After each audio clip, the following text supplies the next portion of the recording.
میں ظلمت شب میں لے کے نکلوں گا اپنے درماندہ کارواں کو، شرر فشاں ہوگی آہ میری، نفس میرا شعلہ بار ہوگا۔ اعوذ باللہ من الشیطان الرجیم، بسم اللہ الرحمن الرحیم۔ ہم کلام شمع اور شاعر کو آگے بڑھاتے ہیں، اور پچھلی دفعہ جو ہم نے پڑھا تھا میں اس کا خلاصہ کرتا چلوں۔ علامہ آج کل کے مسلمانوں کی کمزوریوں کی نشاندہی کرتے ہیں۔ ایک تو علامہ کہتے ہیں ان میں ہندوانہ اور غیر مذہب رسم و رواج بہت زیادہ آ گئے ہیں۔ پھر دوسری بات یہ کرتے ہیں کہ جب سے مسلمانوں نے شریعت سے آزادی لی ہے، یعنی اسی پابندی نہیں کرتے، تو اس سے ان کا یہ نقصان ہوگا کہ انہیں رونا دھونا پڑے گا، انہیں سامان شیون ہوگی۔ آج پھر علامہ آج کل کے مسلمانوں کی کمزوریوں کی نشاندہی کرتے ہیں۔ کہتے ہیں خود تجلی کو تمنا جن کے نظاروں کی تھی، وہ نگاہ نا امید نور ایمن ہو گئی۔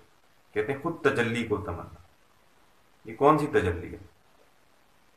یہ تجلی اللہ پاک کی، یعنی اللہ تعالیٰ خود تجلی کو تمنا، یعنی اللہ کو کس کی تمنا ہے؟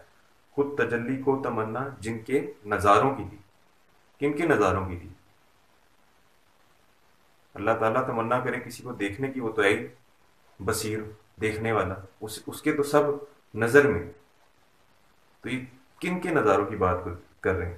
یہ ان لوگوں کی نظاروں کی بات کر رہے ہیں جو خدا کے عاشق ہیں، کہ وہ اسے دیکھنے آئے، یہ اس نظارے کی بات ہو رہی ہے۔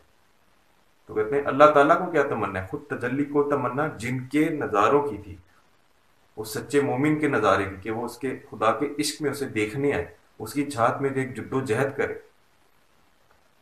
وہ نگاہ نا امید نور ایمن ہو گئی، وہ مسلمانوں کی نگاہیں نا امید نور ایمن ہو گئی۔ یہ نور ایمن کیا ہے؟ ایمن وہ وادی تھی جہاں پہ کوئی دور کا پہاڑ ہے، جہاں پہ اللہ تعالیٰ نے تجلی کی تھی، تو یہ اس نور ایمن کی بات ہو رہی ہے۔ تو کہتے ہیں جو مسلمانوں کی نگاہیں ہیں وہ نا امید ہو چکی ہیں۔ کس چیز سے؟ نور ایمن سے۔ وہ نگاہیں نا امید نور ایمن ہو گئی، یعنی وہ اب اس چیز سے بالکل ہی نا امید ہو گئی ہیں کہ وہ اللہ تعالیٰ کا پھر سے نظارہ کریں۔ اور اللہ تعالیٰ کو یہی شوق ہے، کیونکہ اللہ اپنے بندوں سے محبت کرتا ہے، تو وہ بھی یہی دیکھنا چاہتا ہے کہ یہ میری محبت میں کوشش کریں اور پھر مجھے دیکھیں۔ خود تجلی کو تمنا جن کے نظاروں، اڑتی پھرتی تھیں ہزاروں بلبلیں گلزار میں، دل میں کیا آئی کہ پابندیں نشیمن ہو گئی۔ کہتے ہیں اڑتی پھرتی تھیں ہزاروں بلبلیں گلزار میں۔ گلزار کسے کہتے ہیں؟ گلزار باغ کو کہتے ہیں۔ باغ میں کیا ہوتے ہیں؟ پھول ہوتے ہیں۔ تو کہتے ہیں اڑتی پھرتی تھیں ہزاروں بلبلیں باغ میں۔ یہ بلبل قوم ہے، یہ وہ سچا مومن ہے جو کہ خدا کا عاشق ہوتا ہے۔ تو کہتے ہیں پچھلے دور میں اڑتی پھرتی تھی ہزاروں بلبلیں گلزار میں۔ اچھا، یہ بلبل جو ہوتی ہے یہ باغ میں کیوں اڑتی ہے؟ یہ اپنے محبوب کی طرف، یعنی اپنے پھول کی طرف جاتی ہے اور پھر ایک نغمہ گاتی ہے، کیونکہ بلبل جو ہے وہ پھول پہ عاشق ہے، اسی طرح مومن جو ہے وہ خدا پہ عاشق ہے۔ تو کہتے ہیں اڑتی پھرتی تھی ہزاروں بلبلیں گلزار میں۔ پہلے تو بڑے خدا کے عاشق تھے جو اڑتے پھرتے تھے، اور ظاہر ہے جب پرندہ اڑتا ہے تو وہ بلندی پاتا ہے، اسی طرح جب روح اڑتی ہے، جب وہ خدا کی عاشق ہوتی ہے، تبھی وہ ایک بلند مقام پہ جاتی ہے۔ دل میں کیا آئی کہ پابندیں نشیمن ہو گئیں۔ کہتے ہیں اب جو ہے، اب کی بات کرتے ہیں، کہتے ہیں اب کی بلبلوں کے دل میں کیا آئی، ایسی کیا بات آ گئی دل میں کہ پابندیں نشیمن ہو گئیں۔ دل میں کیا ہوا؟ کیا اس پھول کی، کیا خدا کی محبت کم ہو گئی؟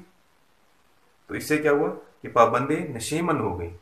نشیمن کسے کہتے ہیں؟ گھر کو، گھونسلے کو۔ پابند کا مطلب ہو گئی قید ہو گئی۔ تو کہتے ہیں کیا ہوا، یہ جو بلبلیں ہیں، یہ جو مومن ہیں، یہ اپنے ادھر گھر میں کیوں قید ہو گئی؟ ان کی اب روح پرواز کیوں نہیں کرتی؟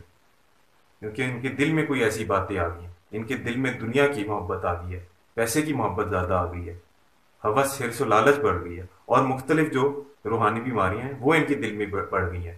جب محبت ادھر ادھر بڑھ جائے گی تو پھر وہ خدا کی طرف کیوں توجہ کرے گی، جب دل میں دنیا کی زیادہ محبت۔ وسعت گردوں میں تھی ان کی تڑپ نظارہ سوز، بجلیاں آسود آئے دامان خرمن ہو گئیں۔ کہتے ہیں وسعت گردوں میں تھی ان کی تڑپ نظارہ سوز، وسعت گردوں کا کیا مطلب ہوتا ہے؟ آسمان کی جو وسعتیں ہیں،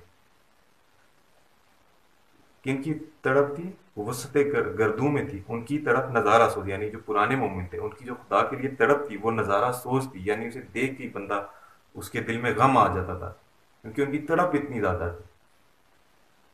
بجلیاں آسود آئے دامان خرمن ہو گئی، اور کہتے ہیں یہ اسی طرح یہ بجلیاں، یعنی یہ جو ان کے عشق کی بات ہو رہی ہے، جو بجلیاں تھیں ان کے عشق کی، انہیں کیا ہوا؟ آسود آئے، آرام کرنے لگی، دامان خرمن ہو گئی۔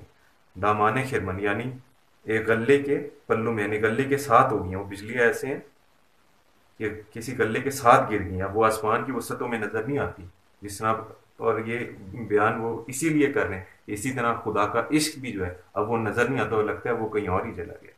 اور ہمارا جو مقصد ہے نوجوانوں میں کلام اقبال کو عام کرنا ہے، اس نیت سے کہ ہم لوگ اس پہ عمل کر سکیں، جس کے لیے علامہ خود کہتے ہیں نوجوانوں کو جرت مندی اور غیرت مندی کا مظاہرہ کرنا پڑے گا۔